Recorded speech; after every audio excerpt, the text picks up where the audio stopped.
What's up guys, and welcome to my 4.4 updated Archer guide. In this video, I'm taking you over everything you do need to know in order to understand and build him, including a full kit overview, best Lightcones, best Relic sets and Planar Ornaments, the stats you want to run for main stat and substat goals, and finally some general team building ideas. Archer's basic attack does quantum damage based off his attack to a designated enemy. His skill lets him enter circuit connection, allows him to do quantum damage based off his attack to a designated enemy, and using skill in circuit connection state will make current turn not end, and damage dealt by Archer's skill will be increased by 100%, stacking up to 2 times, and will last until he exits the circuit connection state. Using skill 5 times or running out of skill points to use skill again will make him exit the circuit connection state, and after all enemy targets have been defeated in each wave, he will also exit the circuit connection state. His ultimate will do quantum damage based off his attack to a designated enemy and gain 2 points of charge, up to a maximum of 4. His talent will make it to where Archer can consume a charge to launch a follow-up attack on an enemy that your allies do hit, which will do quantum damage based off his attack and recover 1 skill point. If the target is defeated before the follow-up attack is launched, it will be directed to a random enemy instead. His technique attacks an enemy, entering combat will do quantum damage based off his attack to all enemies, and will gain a point of charge. For his bonus traces,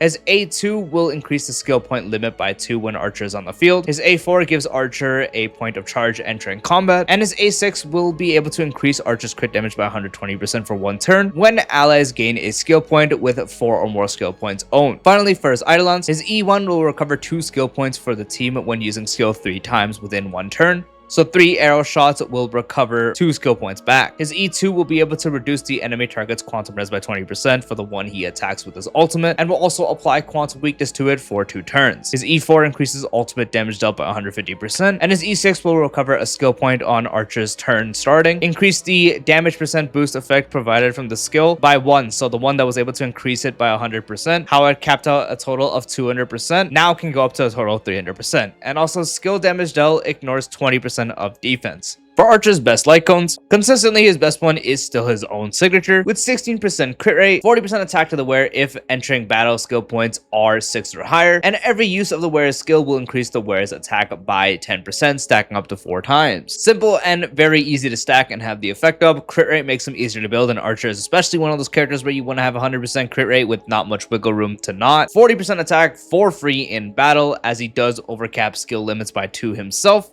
So no matter what, you will be over the 6 needed. So Archer will permanently have a 40% attack increase in battle. Also, realistically, in the first turn, you can stack up this extra attack effect that gives you up to a total of 80% attack from this Lightcone alone. So you start with 40%, and then you're able to get an additional 10%. So it becomes 50, then 60, then 70, and then max out at 80% total. And since you're repeatedly firing skills over and over, it's extremely easy to stack this up on the first turn you do get. Although there is one option that is less consistent because his own is obviously just something that you have active for the entire battle mostly. One more that's actually comparable when the effect is active is Ashfell's Lightcone. 18% crit rate, and at the start of the battle or every 4 instances of follow-up attacks the wearer uses, where will gain Umbra Devourer for 3 turns, increasing the wearer's attack by 40%, and increase damage taken by all enemies by 20%. So it's ever so slight more crit rate by 2%. The effect is harder to get, obviously. In battle, you'll have it right away, but Archer does have follow-up attacks, so you are able to get this. And then when you ult, you get 2. You start the battle with 2 with the technique.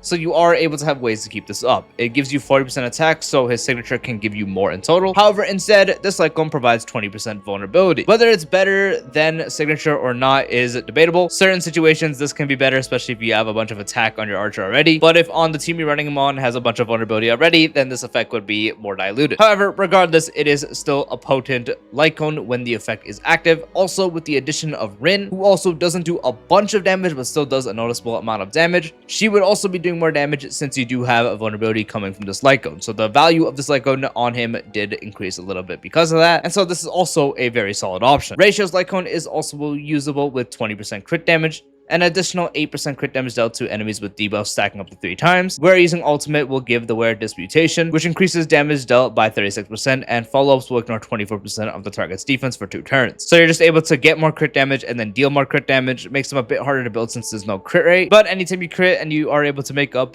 for the missed crit rate through rolls, you'll do more, and the more debuffs enemies have, which on his teams, depending on who's on there, you can have a bunch of debuffs on them to get the full effect. you can get up to an additional 24% crit damage dealt. And then when you use your ultimate for 2 turns, you're going to be able to get 36% damage dealt, which will increase all his damage. And for his follow-up attack specifically, they will get a defense ignore. You don't focus fully on the follow-up attacks, but they do add up solid damage throughout the battle, so now they'll be doing that much more. So Ratio's Lightcone is also very good. If you have none of those, you can use the Herda Lightcone. Stylus gives 8% crit rate and an additional 8% when attacking enemies with 50% or less HP, and defeating an enemy by the wear will gain a extra 20% attack for 2 turns. S5, both crit rate values become 16% with 40% attack. It's simple. You're able to defeat enemies easily with Archer, as long as the battle doesn't just start with one specific enemy and just that boss for the entire battle. So 16% crit rate and 40% attack very easily, with the 16% crit rate being unconditional, 40% attack easy. When I ever recommend this Lightcone, I always tell people to not build with 16% crit rate here in mind. I really just advise it to be built for the missing 5%-ish crit rate, because for the first entire half of that enemy's HP, you will have less crit rate and you'll be at 84 if you are to build with it in mind, and you would be missing a lot of crits.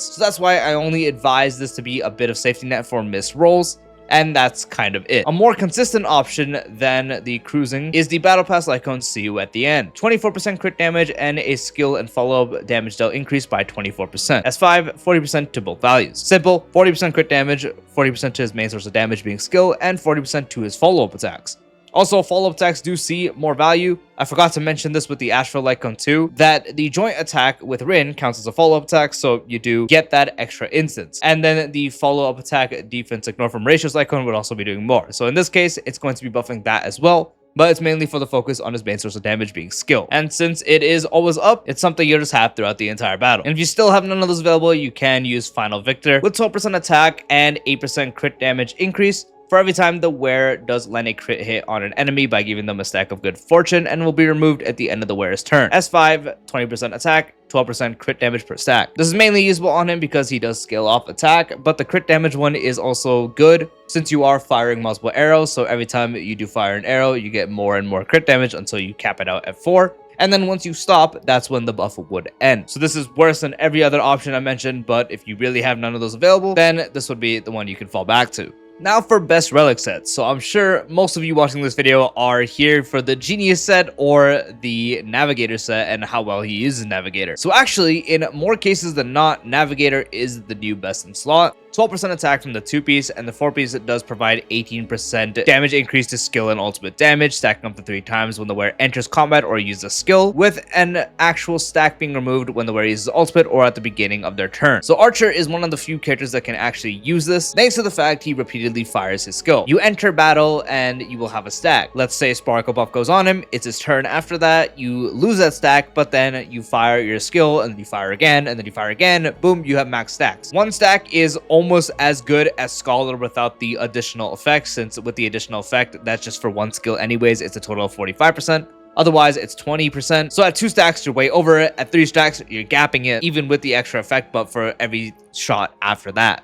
Downside is you don't get to have it for the first 2 shots. You need 3 shots to have it fully stacked. But that's just for the beginning, because then the next time you'd go, maybe you might ult and then it would be your turn, so you're going to start at 1 stack. Then you would just need 2 shots and then you can stack it up again. And then if you were to not ult, you would have 2 stacks if you already had it max, and then you just shoot once, that's now max stack, boom, and then you're good to go. So Navigator in most cases actually does outperform Genius, but Genius still very much can outperform. Usually against quantum weak enemies when the full effect is active, because the 2-piece increases all his damage since he is quantum, so 10% quantum damage is good. 4-piece gives 10% defense ignore regardless, and then an additional 10% if the enemy being attacked is weak to quantum. Usually if Genius set paired with other forms of defense shred / ignore is pushing you to around the 80s to 90 range, or especially if it's the reason you hit 100%, that's usually the cases where Genius is going to outperform the Navigator set. However, if you're running Genius and it's only pushing you to around maybe 40 to 50%, Navigator is usually going to be the one to outperform, especially against the non-quantum weak enemies. But against quantum weak enemies, where especially if it's pushing you to maybe like 60%, 70%, especially, and then 80%, 90% to 100%, especially in those ranges, that's when Genius would outperform. However, Navigator is a lot more consistent. It's better for people that don't have that kind of investment. So there's also that. And then needless to say, if you are already reaching 100% defense shred /ignore without the quantum set, Navigator is always going to be better in that case because the set 4-piece would not be doing anything. Usually that's in the form of investment plus other characters like Silver Wolf Defense Shed plus Cypher Lightcone, so on and so forth. But nonetheless, besides those, Scholar is still usable, but if you're going to use Scholar, just really farm the Navigator set. 2-piece provides 8% crit rate, 4-piece 20% damage to skill and ultimate, and using ultimate will make the next skill do an additional 25%. So as I did mention, the actual 4-piece at a base is going to be just as good as 1 stack of Navigator, and then gets pretty much gapped by 2 and especially 3 stacks. With the full effect up, it doesn't make it more comparable. It's better than Navigator at 2 stacks, but once the Navigator reaches the 3rd stack, it becomes worse again. Navigator just tailor-made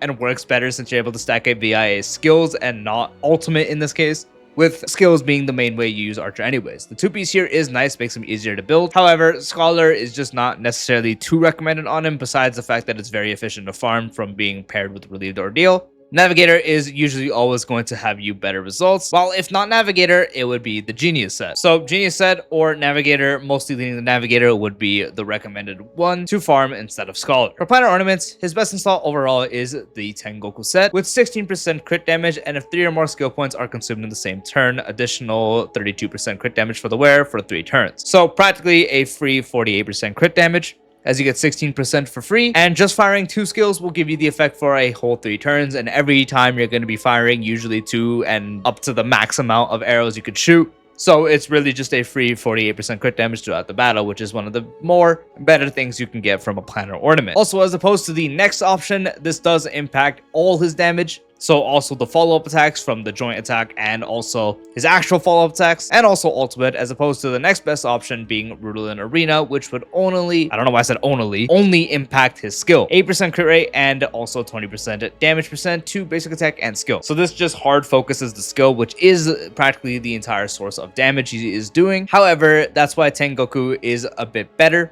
since the crit damage effect is going to be overall better, and especially since now anytime you crit and the further Tengoku increasing that by 48% as opposed to running something else is going to impact ultimate, skill, and both follow-up attacks at the same time. Hence why Tengoku is more recommended. And if you're specifically pairing him with Permanent Dawning, you can run Banana and Amusement, which is the same thing as running Tengoku but requires Permanent Dawning. 16% crit damage and an additional 32% if the target summoned by the wearer is on the field. So he doesn't have a summon, you need Permanent to dedicate him as Bondmate and attach Soul Dragon, so you can activate the effect. In this case, just use Tengoku. It's the same amount of crit damage, but without the actual requirement of forcing Dawning on the team. However, if you have really good pieces and you're going to run Dawning anyways, then more power to you. For the main sets on the Relics, for the body, you want to run crit rate. For the feet, you want attack percent. For the orb, you can run attack percent or quantum damage, with quantum damage being a little better. And for the link rope, you want attack percent. For subsets, you focus on the regular crit rate, crit damage, and attack percent. Crit rate, be sure you get 100%. Missing a crit on Archer is devastating. He's one of those characters that really want 100%, which is usually all DPS and sub DPS nowadays.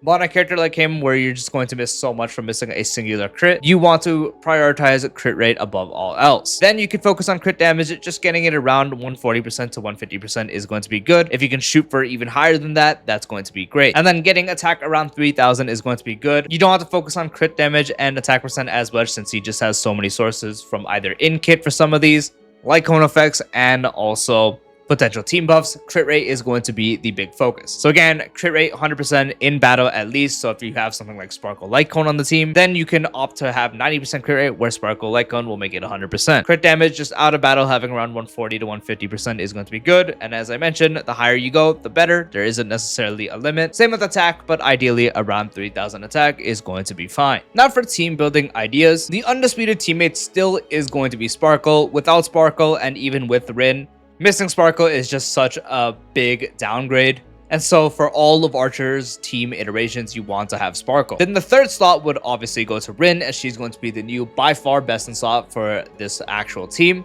So the core is going to be Archer, Sparkle, Rin. Last slot would go to your Sustain. Quofu is really good since the attack buff is nice, and also the energy can help the rest. More energy means more Sparkle ults as well, so you can get more skill points back. But Dawning Permanent is also very good, and if you are running Ban and Amusement on your Archer, then you are forced to run him. So the team would look like this. It would be Archer, Sparkle, and then Rin, and then Permanent Dawning. The only Sparkle substitute is a significant worse option, which is the Hanya Cope, which was kind of the thing you were able to do with how she does work, where you build her just really fast in general, and you can somewhat offset the skill point usage, but that is going to be a lot more annoying to manage with Rin, and especially how much you could do with Rin and her ways to generate some skill points back and how much she can do for Archer. It is a lot more plausible now, but I can very much see it not holding up too much longer, so Sparkle is just very much a priority. If you are not going to be getting Rin for whatever reason, or you just have to wait since you just don't have the pulls, you can just use someone else in the slot. Asheville is insanely good in the slot with his defense shred